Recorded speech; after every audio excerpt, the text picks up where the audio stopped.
ശരി. അപ്പം ഈ ബ്രഹ്മവിദ്യയെ, ഈ പരമമായ അനുഭൂതിജനിതമായ വേദാന്ത ബോധത്തെ അത്യന്തമായ കൃപ കൊണ്ട്, ലോകകൃപ കൊണ്ട് ഋഷീശ്വരന്മാർ അവരുടെ ശിഷ്യ പരമ്പരയിലൂടെ, ശിഷ്യ പ്രശിഷ്യ തച്ഛിഷ്യ പരമ്പരയിലൂടെ ലോകത്തിന് കൈമാറി. അങ്ങനെ കൈമാറിയപ്പോഴാണ് മന്ത്രാത്മകമായ ഉപനിഷത്ത് വരുന്നത്. ജ്ഞാനം എന്നുള്ളതിൽ കവിഞ്ഞ് മന്ത്രാത്മകമായ വാക്യങ്ങളിലൂടെയുള്ള, ഉപദേശങ്ങളിലൂടെയുള്ള ഉപനിഷത്ത് വരുന്നത്. അതനേകമുണ്ട്. അനേകമുണ്ടെന്ന് പറഞ്ഞാൽ മുക്തികോപനിഷത്തിൻ്റെ അടിസ്ഥാനത്തിൽ 1180 ഉപനിഷത്തുക്കൾ ഉണ്ടായിരുന്നു എന്ന് പറയാം. 1129 ശാഖകളാണ് ഭഗവാൻ പതഞ്ജലി മഹർഷിക്ക് സമ്മതമായത്. ചില പക്ഷങ്ങളിൽ 1131 എന്നുണ്ട്. എന്തായാലും 1100-ലധികം ശാഖകൾ ഉണ്ടായിരുന്നു വേദങ്ങൾക്ക്. അപ്പോൾ ഓരോ ശാഖയ്ക്കും ഓരോ ഉപനിഷത്ത് ഉണ്ടായിരുന്നു എന്നേ പറയാൻ പറ്റൂ.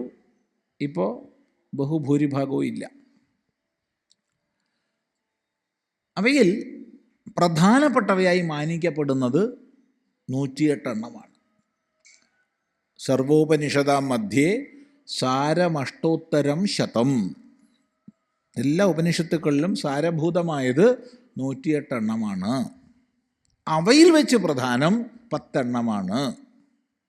ആ 10 എണ്ണത്തെയാണ് നമ്മൾ ഒന്ന് ചേർത്ത് ദശോപനിഷത്ത് എന്ന് പറയുക.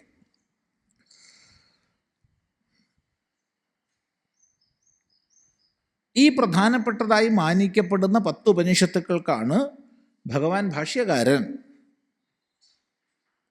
തൻ്റെ ശ്രുതി യുക്തി അനുഭവങ്ങൾക്കനുസൃതമായ ഭാഷ്യം ചമച്ചിട്ടുള്ളത്.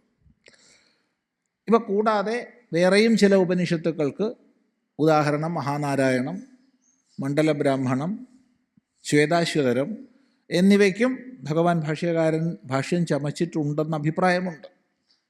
അതൊക്കെ നമുക്ക് കിട്ടിയിട്ടുണ്ട്. പക്ഷെ അത് ശ്രീമദ് ആദി ശങ്കരാചാര്യസ്വാമികളാണെന്നും അല്ലെന്നും തർക്കങ്ങളുണ്ട്. അതുകൊണ്ട് നമുക്കതിലേക്കൊന്നും കടക്കണ്ട, തർക്കത്തിലേക്കൊന്നും നമ്മൾ പോയില്ല. 10 എണ്ണത്തിൽ ഒരു തർക്കവും. നിസ്തർക്കമായി 10 ഉപനിഷത്തുക്കളുടെയും ഭാഷ്യം ശ്രീമദാദി ശങ്കരാചാര്യസ്വാമികളുടേതാണെന്ന് സർവസമ്മതമാണ്. അക്കൂട്ടത്തിൽ വളരെ ശ്രേഷ്ഠതയാർന്ന ഒരു ഉപനിഷത്താണ് മുണ്ടകോപനിഷത്ത്. ഇത് അഥർവവേദീയമാണ്. 10 ഉപനിഷത്തുക്കൾ വ്യത്യസ്ത വേദങ്ങളിൽ നിന്നുള്ളതാണ്. ഋഗ്വേദത്തിൽ നിന്ന് ഐതരേയോപനിഷത്ത്,